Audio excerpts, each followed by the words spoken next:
నమః. శ్రీశైలం శివరాత్రి మహోత్సవాల్లో భాగంగా 7వ రోజుకు చేరుకుంది. మరి ఈ రోజు ఎంతో విశిష్టమైనటువంటి కార్యాన్ని దేవస్థానం నిర్వహించింది. ముఖ్యంగా శ్రీశైల భ్రమరాంబ మల్లికార్జున స్వామి దేవస్థానంలో శ్రీశైల మల్లికార్జున స్వామి లింగంలోంచే ఉద్భవించినటువంటి శ్రీ పండితారాధ్య జగద్గురు పీఠం మనం ఇక్కడ చూస్తున్నాం. ఆ పీఠాధిపతి గారి అడ్డపల్లకి మహోత్సవం బయలువీరభద్రస్వామి దేవస్థానం నుంచి బయలుదేరి శ్రీశైలం గర్భాలయం వరకు చేరుకొని స్వామివారికి అభిషేకాలు, కుంకుమార్చనలు అమ్మవారికి నిర్వహించి ఇప్పుడే ఈ పీఠంలోకి చేరుకుంది అడ్డపల్లకి మహోత్సవం. ఈ కార్యక్రమం యొక్క వివరాలన్నీ కూడా మనం శ్రీశైల జగద్గురు పీఠంలోకి వెళ్లి పీఠాధిపతి గారిని నమస్కరించుకొని తెలుసుకుందాం రండి.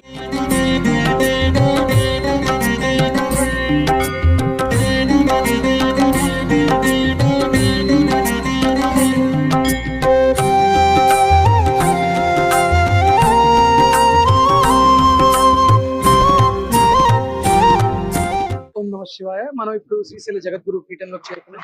మరి ఇందాకే అంగరంగ వైభవంగా శ్రీశైల పురవీధుల్లో, మాడ వీధుల్లో అడ్డపల్లకి మహోత్సవం నిర్వహించుకొని విచ్చేసినటువంటి శ్రీశైల జగద్గురు మహాస్వామీజీ వారు ఉన్నారు ఇక్కడ.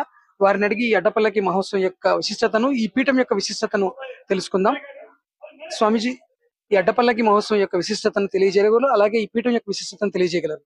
శ్రీశైలము భారతదేశము యొక్క దివ్య క్షేత్రము. ఈ క్షేత్రంలో శ్రీ మల్లికార్జున స్వామి వారి జ్యోతిర్లింగం ఉంది, భ్రమరాంబ తల్లి శక్తిపీఠం ఉంది, అలాగే శ్రీ జగద్గురు పండితారాధ్య సూర్య సింహాసన మహాపీఠము గురుపీఠము కూడా ఇక్కడ ఉంది. జ్యోతిర్లింగము, శక్తిపీఠము మరియు గురుపీఠం యొక్క త్రివేణి సంగమ క్షేత్రం ఇది శ్రీశైల క్షేత్రం. కలియుగ ప్రారంభంలో జగద్గురు పండితారాధ్యులు శ్రీశైల మల్లికార్జున జ్యోతిర్లింగం నుంచి ఉద్భవించారు. ధర్మ ప్రచారం చేసి వీరశైవ లింగాయత ధర్మం యొక్క ప్రతిష్టాపనం చేశారు.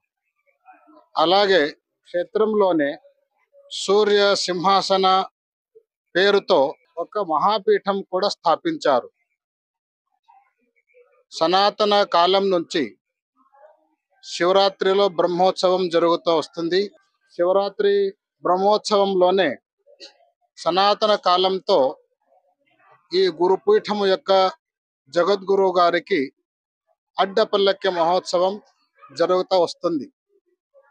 ఈ సంవత్సరంలో కూడా అలాగే అడ్డపల్లకి జరిగింది. భక్తులందరూ కూడా అడ్డపల్లకి మహోత్సవంలో పాల్గొన్నారు, ఆశీర్వాదం తీసుకున్నారు. అడ్డపల్లకి మహోత్సవం నుంచి క్షేత్రంలో వచ్చి జగద్గురువు గారు